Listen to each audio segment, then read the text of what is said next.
देखिए यात्रा तो अच्छी रही, मगर कुछ प्रॉब्लम थी कि एक तो यात्रा के पास फाइनेंशियल क्रंच था। पूरे हिंदुस्तान में इस समय फाइनेंशियल क्रंच चल रहा है, उनके पास परचेजिंग पावर बड़ी कम थी और जो भी यात्रा आई उन्होंने सस्ता सामान ही ख़रीदा कि जिससे 100-150 रुपये का शॉल, 200-250 रुपये का स्वेटर वही परचेज़ हुआ, ना कि अच्छी जो अच्छा क्लाइंटेज थी वो हमें हमारे बाज़ार में अभी तक नहीं आई। जिस तरह से एक कयास लगाया जाता है, शंका जताई जा रही थी कि पहलगाम के जो घटना हुई उसके बाद यात्रा पर असर होगा, क्या आपको इस घटना के बाद कोई असर दिखा अमरनाथ यात्रा में? नहीं, असर तो पड़ा है, मगर इस यात्रा में जो फैमिलीज़ कम आई और जो यंग यूथ था वो ज़्यादा आया।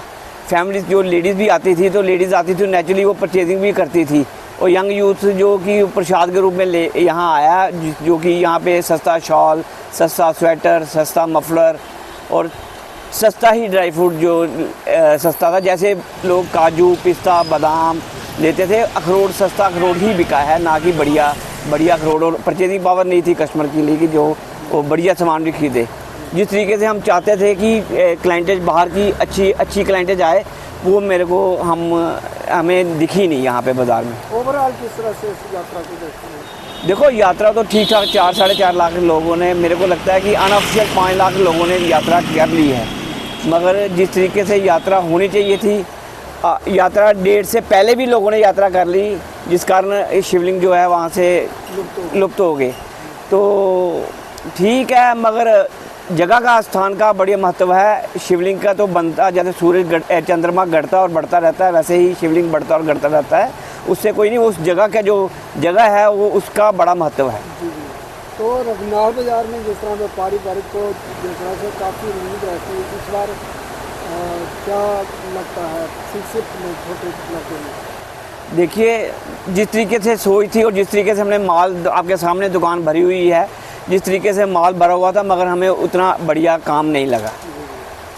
थैंक यू सर, धन्यवाद। काफ़ी सालों के बाद ये हुआ है कि जम्मू में बाज़ार में इतना रश रहा है, और एक अच्छा बिज़नेस जिसको कहते हैं ना, वो जम्मू के जितने भी लोग टूरिज़म इंडस्ट्री से जुड़े हुए हैं, होटल वाले हो गए या ड्राई फ्रूट्स वाले हो गए या हैंडलूम वाले हो गए, उनको एक अच्छा बिज़नेस मिला है।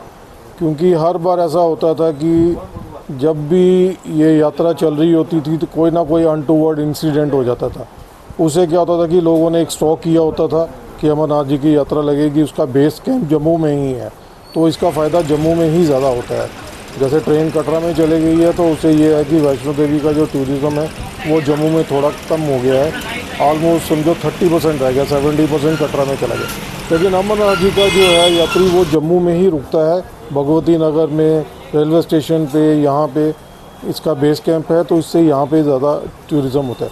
और इस बार यात्रा बहुत अच्छी लगी है, और उसके लिए हम थैंक्स करना चाहेंगे जो LG साहब हैं, और साथ में हमारी जो यहाँ की एडमिनिस्ट्रेशन है कि जिन्होंने बड़ी अच्छी सिक्योरिटी रखी, और यहाँ पे कोई इतनी ज़्यादा बारिश भी नहीं हुई जिससे कि रास्ता बंद हो जाए। जैसे उत्तराखंड में या हिमाचल में आपने देखा होगा काफ़ी ज़्यादा वहाँ पे लैंडस्लाइड्स हुए हैं, वहाँ त्रासदी हुई है, लेकिन JNK में जो है सारी चीज़ें ठीक रही हैं, उससे ये यात्रा बड़ी अच्छी रही। एक दिक्कत इसमें सिर्फ आई है कि जो वहाँ पे जो अमरनाथ जी के जो शिवलिंग थे वो थोड़ा जल्दी पिघल गए। उसके लिए हम एक चीज़ कहेंगे कि आने वाले सालों में कुछ इस तरह का अरेंजमेंट किया जाए कि आप IIT से मदद ले सकते हैं कि वहाँ पे इस तरह से वो टेम्परेचर मेंटेन कर दें कि वो कम से कम 1.5-2 महीने तक वैसे ही प्रिजर्व रहें, क्योंकि लोगों की वो जुड़ी होती है उसके कि जो वो शिवलिंग होंगे तो हम जाएंगे वहाँ पे। तो जैसे जैसे वो पिघलना शुरू हो गया तो लोगों की आमदन थोड़ी कम होगी। और हम तो ये कहेंगे अब तो वहाँ तक रोड भी बन गई है। सोशल मीडिया के ऊपर काफ़ी हमने देखा कि वहाँ पे ट्रक वहाँ तक पहुँच गए हैं गुफा के थोड़ी पहले तक, तो एक अच्छा पैसेज भी गवर्नमेंट ने बना दिया है जो एक बड़ा अच्छा साइन है। तो हम कहेंगे कि आने वाले दिनों में इसको बढ़ा के 2-2.5 महीने के लिए किया जाए, क्योंकि लोग आने के लिए अगर इच्छुक हैं तो उसको यात्रा को आप धीरे धीरे बढ़ाते जाएँ इसका पीरियड, ताकि लोगों को फ़ायदा हो, टूरिज़्म को फ़ायदा हो और यहाँ प्रॉस्पेरिटी है। शर्मा साहब, क्या पहलगाम के जो कांड हुआ था, घटना हुई थी, उसका असर अमरनाथ यात्रा पर रहा क्या? और मेरा दूसरा सवाल है कि जिस तरह से आप स्टोरेज कर लेते थे सामान, किस तरह की दिक्कत रही क्या? नहीं, इस बारी जो है हमारा जो सामान है वो समझो आपकी हमें उल्टा थोड़ा बहुत और प्रोक्योर करना पड़ा। हमारा सारा जितना हमारा स्टॉक था वो सारा निकल गया। और यहाँ तक वो जो बाइसरन में जो पहलगाम में जो हादसा हुआ उसके बाद इन्होंने बड़े अच्छे मेजर्स लिए कि इन्होंने कुछ पॉइंट ही बंद कर दिए कि पहलगाम, बाइसरन, कुछ गुलमर्ग, वो पॉइंट्स ही बंद कर दिए कि जितनी देर ये यात्रा चलेगी, क्योंकि लोग वहाँ पे चले जाते हैं आगे पीछे घूमने। हर जगह गवर्नमेंट सिक्योरिटी नहीं दे सकती इतने ज़्यादा लोगों को, तो इन्होंने एक लिमिटेड एक्सेस कर दी थी कि ये यात्रा यहाँ से कारवां में जाए, वहाँ दर्शन करे और उसी तरह से वापस आए। उसकी वजह से यह है कि सिक्योरिटी का कोई लैप्स नहीं हुआ, सिक्योर तरीके से लोगों ने यात्रा की, वापस आए और बड़ी अच्छी स्मूथ यात्रा चलती थी। शर्मा साहब, लास्ट में जो है संक्षेप में क्या करिए इस यात्रा को, खासकर व्यापारी तबके के लिए? व्यापारी बहुत खुश हैं और हम ये कहेंगे कि यात्रा का, जैसे ये हमारे वैष्णो देवी की यात्रा पूरा साल चलती है, इसका थोड़ा सा ड्यूरेशन बढ़ाया जाए, इसको 2 महीने तक किया जाए, थोड़ी फैसिलिटी बढ़ाई जाए, सड़क थोड़ी अच्छी की जाए, पास अच्छा किया जाए, ताकि लोग आना चाहते हैं बाहर से, लेकिन यह है कि चूँकि ड्यूरेशन कम होता है तो लोग ज़्यादा नहीं आ सकते, तो इसको थोड़ा सा बढ़ाया जाए। Thank you sir. देखो जी, यात्रा जो नंबर मिला है 4 लाख के करीब करीब यात्रा का नंबर है, उस हिसाब से जम्मू की मार्केट में इतना व्यापार के तौर पे इतना अच्छा नहीं रहा। अगर कुछ दिन यात्रा के कुछ यात्रु जो कुछ श्रद्धालु बाबा अमरनाथ जी के दर्शन करने के बाद, माता वैष्णो देवी के दर्शन करने के बाद अगर कहीं जम्मू पहुंचा है तो उन्होंने सिर्फ ड्राई फ्रूट या कोई शाल साड़ी ये आइटम्स खरीदी हैं। इसके अलावा आप कहिए कोई ट्रांसपोर्ट को, कोई बाकी ट्रेडर्स को या बाकी कोई होटल इंडस्ट्री को इसका बेनिफिट मिला हो, तो वैसा कुछ नहीं है।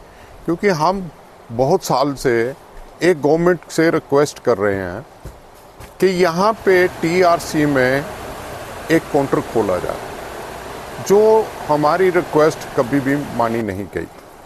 तो अगर ये टीआरसी में एक काउंटर खोलते हैं, उससे रघुनाथ बाज़ार को और रेजिडेंसी रोड को बेनिफिट हो सकता है।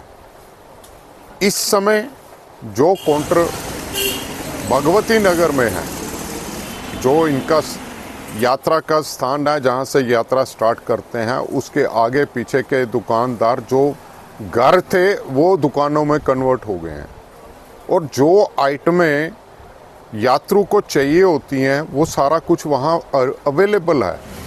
तो वो रघुनाथ बाज़ार में कैसे आएगा?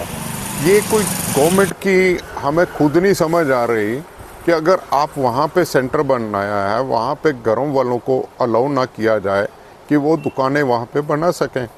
अब अगर वहाँ पे भगवती नगर में अगर सेंटर है, वहाँ से उठाकर अब ये लेकर जा रहे हैं ये क्या नाम है, बाईपास, ठीक है जी, तिरुपति बालाजी मंदिर के पास। तो फिर आप बताइए कि जम्मू शहर तो टोटल कट अप हो गया ना।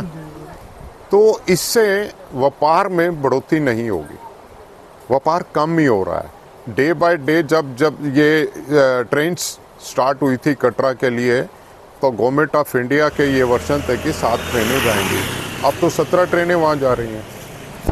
जो यात्रु आगे आकर यहाँ पे रुकता था वो अब नहीं रुक रहा, अब वो सीधा कटरे जाता है, कटरे से वापस अपने घर पहुँच जाता है।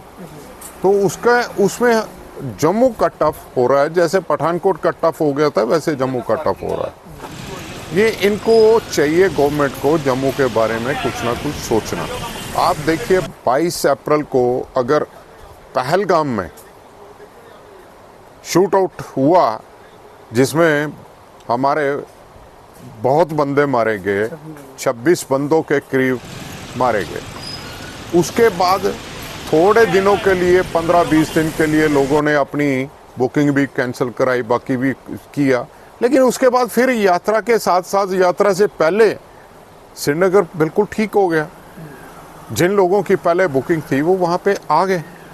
तो वहाँ पे एक डेस्टिनेशन है, वहाँ पे सबको पता है हिल स्टेशन है, तो वो चीज़, ऐसा एटमॉस्फेयर जम्मू में नहीं क्रिएट हो पा रहा कि जम्मू में कुछ अट्रैक्शन के लिए कुछ ऐसे स्पॉट बनाए जाएं जिससे यात्रु यहाँ आकर 2-3 दिन रुकें। हमारी आपके माध्यम से सेंट्रल गवर्नमेंट के माध्यम से ये रिक्वेस्ट है सेंट्रल गवर्नमेंट को कि आप कुछ ऐसा करें कि ये जो यात्रा 4 लाख चल रही है ये 6 लाख 7 लाख तक पहुंचे। उसमें देखिए पहले 1 लाख के करीब करीब तो यात्रा शुरू होने से पहले लोग वहाँ दर्शन कर रहे बाबा भोलेनाथ के। उससे क्या हुआ, वो सारे का सारा लिंक जो था वो पिघल गया। इसमें इनको ITI के वालों से कंसल्ट करके कुछ ऐसा काम करना चाहिए जिससे ये प्रिजर्व रहे और ताकि लोगों की एक आस्था जो है वो बनी रहे। ओवरऑल किस तरह से ओवरऑल देखो जी, बाकी आम ट्रेडर को तो अच्छी नहीं थी, सिर्फ एक ट्रेड ड्राई फ्रूट का था मैक्सिमम जो जिसको बेनिफिट्स रहा। Thank you sir.